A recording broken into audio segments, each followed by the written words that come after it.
One, I want to give all the praise, all the glory, all the honor unto Yahweh, Bahashem, Yahweh Shai, Bahashem, Rakakodash. Double honors goes out to the elder apostles of Great Millstone for teaching me the truth. Also want to acknowledge Al-Akyam, who are pushing the truth with sincerity throughout the four corners of the earth. And shalom to the elect of the nation of Israel. Through the Spirit, I'm gonna go in on Hosea, the 8th chapter, and this is Shabbai from GMS Denver. I'm gonna start at the top. It says, "Set the trumpet to thy mouth; he shall come as an eagle.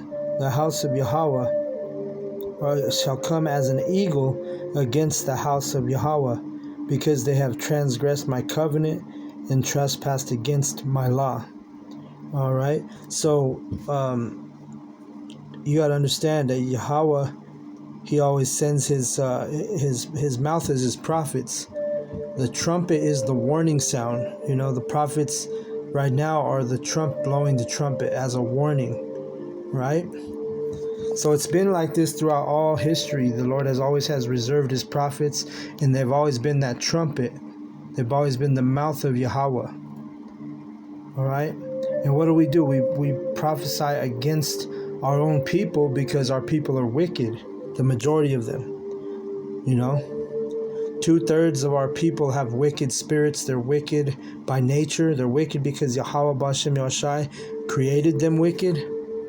So throughout history, we've always, and I'm talking about the prophets, have always blown the trumpet against the house of Israel. All right. Verse 2, "Israel shall cry unto me, my power, we know thee. Israel shall cry unto me, my power, we know thee. Israel hath cast off the thing that is good. The enemy shall pursue him." All right, and so what's the thing that is good? The thing that is good is this truth, this knowledge. Okay, but the thing is it tells you here that Israel, the you so-called blacks, Latinos, and Native Americans, you've casted off the thing that is good when it comes to the scriptures. You know, you're not worshiping Yahweh Bahashem Yahushai. No, you're worshiping the whatever else that these heathen nations have given you. And really, the majority of you here in Babylon, America, if you are religious, or if you do go to so-called church, the majority of you are worshiping the white Jesus, which is Cesare Borgia in history. But that's another lesson, right? So let's keep reading. "They have set up kings, but not by me. They have made princes, and I knew it not. Of their silver and their gold they have made them idols, and that they may be cut off." All right, so any type of worship outside of the truth, outside of Yahweh, Bahashem, Yahushua, Yahweh the Father, Yahushua the Son, if you're worshiping anything outside of that, guess what? You're going to be cut off. And it doesn't matter what generation we're talking about. All right? Our people have consistently been judged for worshiping gods of the other nations. All right? Idols. Verse 5. And it's going to be no different when the judgment comes to Babylon, America. You people who are not in the fold of Yahweh, Bahashem, Yahushua, you people that are not worshiping the true Father and the true Son, you're going to get cut off. You're going to get destroyed by nuclear fire. All right, verse 5. "Thy calf, O Samaria, hath cast thee off.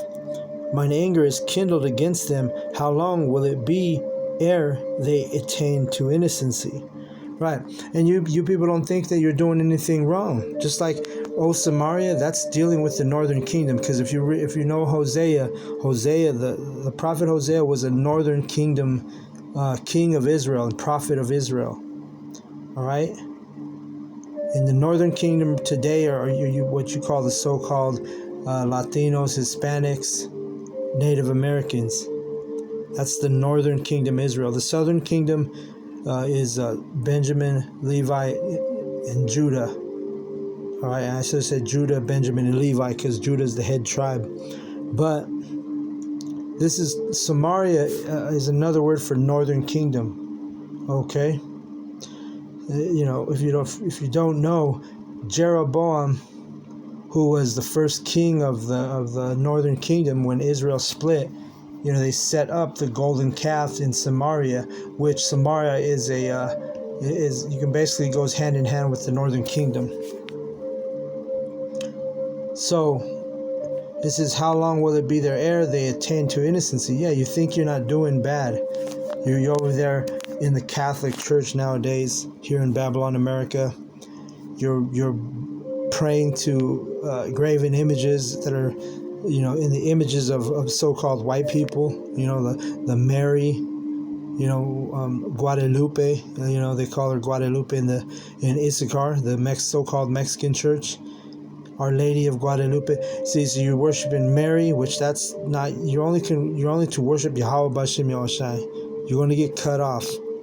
All right. You're dealing with woman worship, which goes really back to ancient Egypt, and that's why this place, America, is spiritual Egypt, because you're doing the same shit you did in ancient Egypt. You see. But that the false idols, the false images, the false gods that you worship, you so-called blacks, Latinos, and Native Americans, this is what's going to get you cut off. All right, you see, you're going to get destroyed when Yahweh B'Shem Yahushai visits the earth. We're blowing the trumpet. You came across this video. If you're a so-called black, Latino, or Native American, we're literally, I'm blowing the trumpet. I'm giving you a warning, telling you what it is, that you have chance to repent. But if you continue worshiping the pagan idols, the pagan gods, you're going to be cut off. In this age, in this, prophecy of Babylon, America being destroyed, you're going to be part of that destruction. Verse 6. For from Israel was it also, the workman made it. Therefore it is not the Most High, but the calf of Samaria shall be broken in pieces. Right, and the workmen, they have a name for that. It's called an artificer. And an artificer is like he's like a blacksmith, makes weapons. An artificer makes these false images, these graven images of different gods, different animals, different wicked abominations in the eyes of Yahweh B'Hashem Yahushai. You see, so that's why it says the workman made it, because the hands of the workman made that golden calf, right? So, and the reason why, when you go into the history, the reason why Jeroboam set up that golden calf in Samaria, where that's where the northern kingdom that's where they dwelled, because they split up from the southern kingdom, right? Because you had Rehoboam, who was the king of Judah, which was the AKA southern kingdom, Israel, right? So you had Rehoboam, who was king of Judah, and then you had Jeroboam, who was king of Israel, which AKA is Samaria, which AKA was the northern kingdom. Okay?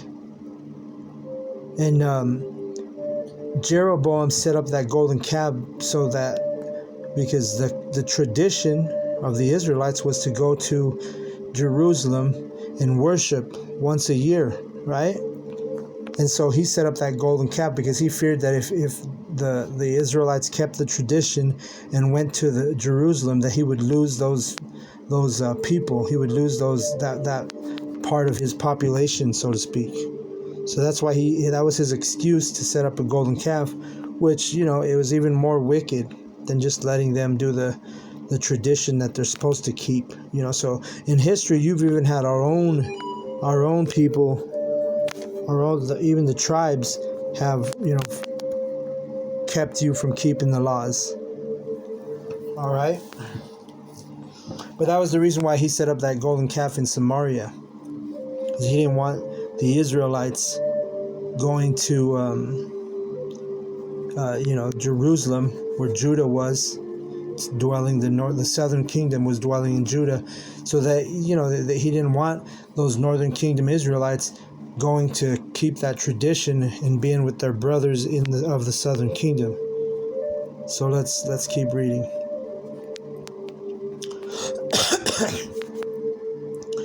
And that's what the workman made it. It says because the workman is that artificer, which that word artificer goes into the word artificial, right? So it's an artificial God. It's an artificial graven image, and Catholics, they're heavy violators when it comes to this same law. And you have the majority of the a lot of the Issacharites, the tribe of Issachar is heavy into that Catholicism. To this day, they're still heavy into graven images. You go to a so-called Mexican house in the hood, and chances are they're going to have a statue of Mary, or they're going to have a statue of white Jesus, either on their stoop, on their porch, or in their backyard or in their front yard. You see that a lot with the Northern Kingdom. You don't see these Edomites doing that shit. Rarely, Edomites, they might have some white angels in their lawn or some shit, but that's what it is. Let me keep reading. Let me see. Verse 7, it says, "For they have sown the wind, and they shall reap the whirlwind. It hath no stalk, but the bud shall yield no meal. And if so be it yield, the strangers shall swallow it up." Meaning, if you have any blessings, you go to do the harvest. Guess who's going to enjoy your harvest? Just the strangers or the other nations.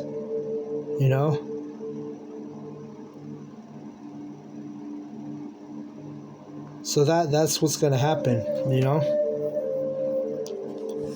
He's Yahweh's telling you, and he's warning you, letting the mouth, which are his prophets, Hosea, is telling them, hey, Yahweh's against you. It's the same thing now. We're telling our own people that Yahweh's against you, man. Unless you repent, Yahweh B'Hashem Yahshai is against you. And when they come and visit the earth, it's not going to be good for you, man. You're not going to receive salvation. And again, if you don't know what salvation is literally during nuclear World War III. If you're not going up in what they call a UFO, a so-called UFO, which according to the Bible, those are the chariots of Israel, the chariots of Yahweh. If you're not going up in one of those chariots, then you're not going to be a part of the salvation. You're going to be swallowed up. You're going to be destroyed. You're going to be cut off, like we read. All right? That's what it is. That's the time we're in. Verse 8, Israel is swallowed up. Now shall they be among the Gentiles as a vessel wherein is no pleasure. For they are gone up to Assyria, a wild ass alone by himself. Ephraim hath hired lovers. Right. And Assyria, you got to understand, we were under the Assyrian Babylonian captivity. All right. And guess what? Our people, because of being captives, because of being subjects unto the heathen nations throughout history, they tend to, what it means right here, Ephraim hath hired lovers, because again, Ephraim is the northern head tribe of the northern kingdom. So this is talking about, like I said, Hosea was a prophet of the northern kingdom, and he was during the time of the Assyrian captivity. All right, and this is also the time.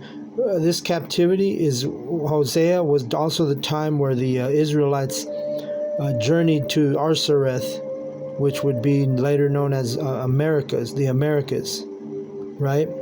Tells you that in the Apocrypha, that they would leave, the 10 tribes would leave to a different land, a faraway land, so they could keep their laws, right? Because they weren't able to keep their laws on the other side of the world, because they were getting persecuted, you see? So it says Ephraim hath hired lovers. Ephraim is also another word for the northern kingdom Israelites. Samaria is the place where the northern kingdom dwelled. Ephraim is, when you see that word Ephraim in the Bible, it's collectively talking about the northern kingdom. All right, all the tribes of, because Ephraim was the head tribe of, or is the head tribe of the northern kingdom. All right. So when you see Judah in the Bible, when you read Judah, that's talking about Judah, Benjamin, and Levi collectively. That's the southern kingdom. Ephraim is talking about the 10 tribes. You know, the so-called 10 lost tribes of Israel is Ephraim, aka the northern kingdom. And then again, they dwelled in Samaria. It says, yeah, though they have hired, and the hired lovers are all these different doctrines, the different philosophies. All right. Verse 10. Let me turn it in my script. It says, yeah, though they have hired among the nations, now will I gather them, and they shall sorrow a little for the burden of the king of princes. Right. So our people are going to go into punishment for hiring all these lovers, meaning these different philosophies, these different doctrines, these different belief systems. If you're an Israelite and you're not worshiping Yahweh Ba'ashem Yahushai, it's never going to end up good for you. All right. Just like in the time of Hosea, and the same thing, no different in the time of the Babylonians, no different in the time of the Egyptians, and the same thing now. No, in the spiritual Egypt, aka Babylon, America, the daughter of Babylon. America has many titles in the Bible. But hey, if you're not in the fold of Yahweh Hashem Yahushai, guess what? You're gonna receive destruction. You're gonna learn by pain. All right, Yahweh Hashem Yahushai is gonna teach you by pain. But he has mercy on you by sending his prophets when we blow in the trumpet. But guess what? You're not listening, right? It's like the trumpet is a musical instrument, right? So we're tap the present for a surprise. Oh, shit! What the fuck? See.